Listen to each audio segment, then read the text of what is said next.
A table reservation is an advanced arrangement made by a customer to secure a table at a restaurant for a specific date, time, and number of guests. It helps ensure that the setting is available upon arrival and allows the restaurant to organize and manage its dining space efficiently.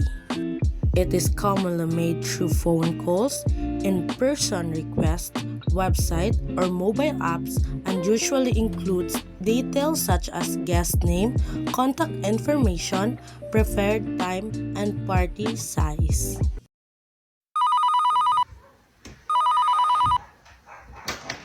Thank you for calling. This is from Golden Spoon Restaurant. How can I assist you today? Hi, I'd like to make a reservation, please. Of course. Could you please provide me with your name? Sure, it's Kyla. Thank you, Kyla. May I have your contact number, please? Yes, 0994-785-9110. Great. What date and time would you like the reservation for? I'd like to reserve 2 guests and 6 p.m. in the evening. Got it. And how many guests will be dining with you? There will be 2. Thank you. Do you have any special requests or dietary restriction we should be aware of? Yes, we have 1 vegetarian guest, so if we could have some vegetarian options, that would be great. Okay, absolutely. I'll make a note for that.